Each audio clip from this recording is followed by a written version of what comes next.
नमस्कार। इन खबर में आपका स्वागत है। जब से सोशल मीडिया, डिजिटल मीडिया और ओटीटी यानी ओवर द टॉप प्लेटफॉर्म्स का ज़माना आया है, तब से कब से कौन सी चीज़ कहाँ पे कैसे वायरल हो जाएगी, क्या क्या दिखाई जाएगी, बहुत मेस हो गया था। जिसको जो मर्जी आए वही लिख रहा था, जिसको जो मर्जी आए वही फोटोग्राफ डाल रहा था।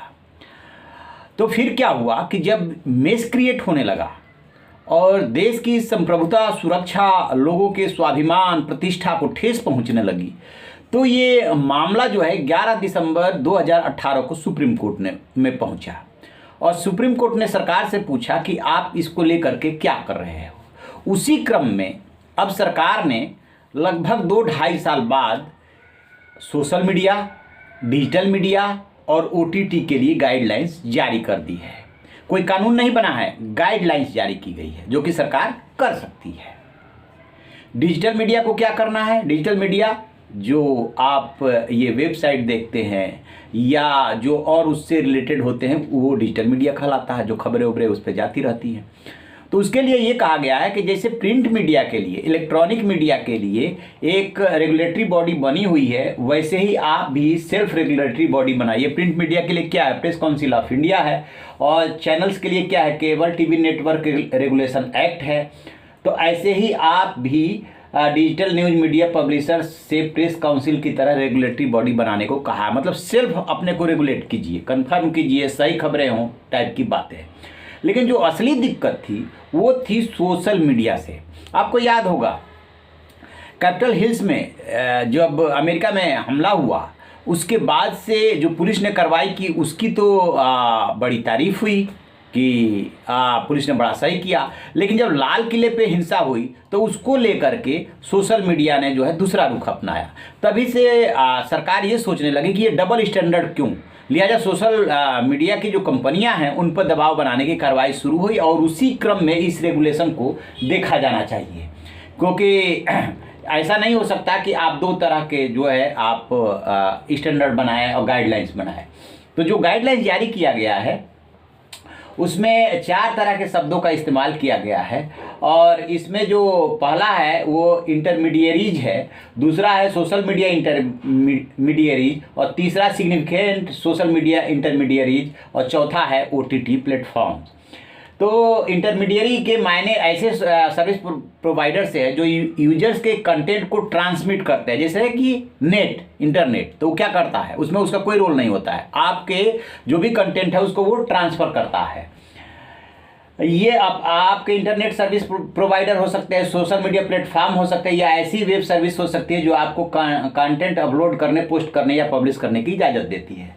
तो इनसे क्या कहा गया है कि अब इसमें क्या इसमें व्यवस्था कर दी गई यूजर्स के लिए। इसमें फ़ायदे हैं कि अब तक यूजर्स के पास सोशल मीडिया पोस्ट के खिलाफ आवाज़ उठाने के लिए आप रिपोर्ट की बटन दबाते थे, लेकिन वहाँ पे कब कैसे क्या एक्शन हो रहा है ये आपको पता नहीं चलता था।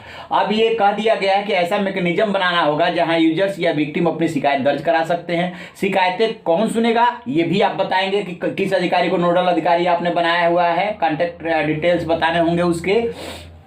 फिर कितने दिन में कार्रवाई होगी ये भी पता रहेगा कि गाइडलाइन के तहत शिकायत अधिकारी को 24 घंटे के अंदर सुनवाई करनी होगी और 15 दिन के अंदर निपटारा करना होगा। और महिलाओं से संबंधित जो शिकायतें होंगी, जो कंटेंट होगा उसको 24 घंटे के अंदर हटाना होगा, और उसकी महिलाओं की प्राइवेसी, न्यूडिटी या सेक्सुअल एक्ट से जुड़ा मसला हो, उसकी कुछ भी हो, उसमें तत्काल कार्रवाई आपको करनी पड़ेगी। अब इसमें आते हैं जो 3 टर्म ऊपर यूज किए गए थे। ओटीटी के बारे में तो अलग बात करेंगे कि सोशल मीडिया इंटरमीडिएरीज के दायरे में छोटे सोशल मीडिया प्लेटफॉर्म आएंगे, उन्हें ऊपर बताई गई गाइडलाइन को फॉलो करना पड़ेगा। और जो इसके बाद आगे चलते हैं तो जो अब सवाल उठता है कि सिग्निफिकेंट सोशल मीडिया इंटरमीडिएरीज क्या होता है। तो ये सिग्निफिकेंट सोशल मीडिया इंटरमीडिएरीज के मायने ऐसे प्लेटफॉर्म से है जहाँ यूजर की संख्या ज़्यादा है, और इसके दायरे में 53 करोड़ यूजर्स वाली व्हाट्सएप, लगभग 45 करोड़ यूजर्स वाली यूट्यूब, 41 करोड़ यूजर्स वाला फेसबुक, 21 करोड़ यूजर्स वाला इंस्टाग्राम, और 1.75 करोड़ यूजर्स वाले ट्विटर आईडी। अब बड़े सोशल मीडिया प्लेटफॉर्म पे 8 तरह से सख्ती ये बरती गई है। क्या तो जो आप पोस्ट किया जाता है यदि कुछ आपत्तिजनक है तो आपको इसका ओरिजिन कहाँ से हुआ ये आपको बताना पड़ेगा कि किसने ये सब शुरू किया था, फिर कैसे ये सर्कुलेट हुआ। देश की संप्रभुता, सुरक्षा, public order, foreign relation, rape जैसे मामलों में फर्स्ट ओरिजिन की जानकारी देनी होगी। जिन आरोपों को साबित करने में 5 साल से ज़्यादा की सजा हो सकती है, ऐसे मामलों में ओरिजिन बताना होगा। कंटेंट बताने की जरूरत नहीं होगी। सरकार के बनाए कानूनों और नियमों पर अमल सुनिश्चित करना होगा। सोशल मीडिया कंपनियों के चीफ कंप्लायंस ऑफिसर नियुक्त करना होगा। एक नोडल कॉन्टैक्ट पर्सन नियुक्त करना होगा जो 24/7 कभी भी संपर्क कर सके। बड़ी सोशल मीडिया कंपनियों को हर महीने कंप्लायंस रिपोर्ट जारी करनी होगी कि कितनी शिकायतें आई और कितने पे कार्रवाई हुई। ऐसी कंपनियों को अपनी वेबसाइट और मोबाइल ऐप पे भारत में मौजूद उनका एक कॉन्टैक्ट एड्रेस भी बताना होगा। सोशल मीडिया में मौजूद यूजर्स जो है वेरीफाइड हो, इसके लिए वॉलंटरी वेरिफिकेशन मैकेनिज्म बनाना होगा। SMS पर OTP के जरिए इस तरीके से वेरिफिकेशन हो सकता है वेरीफाइड करने के लिए।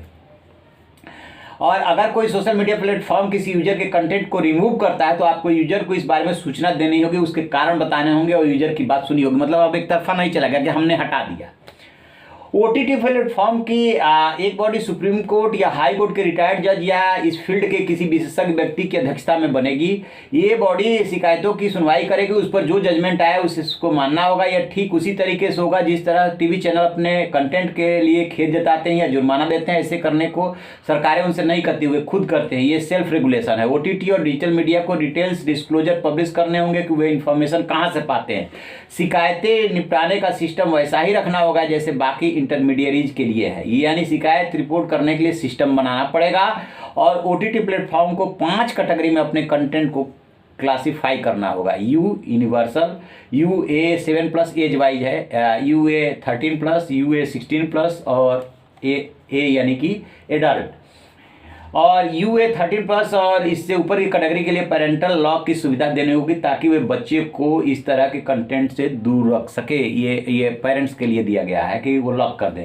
एडल्ट कैटेगरी में आने वाले कंटेंट देखने लायक उम्र है या नहीं, इसका भी वेरिफिकेशन मैकेनिज्म बनाना होगा।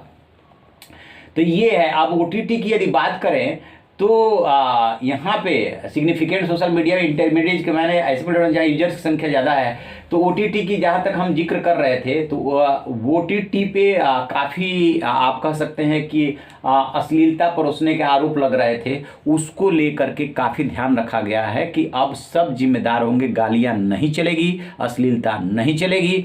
ये एक सरकार का अच्छा कदम है। किसी को दिक्कत हो सकती है लेकिन ओवरऑल इसे ठीक माना जाएगा। तो आप रहिए ना बेखबर, देखते रहिए इन खबर। Thank you.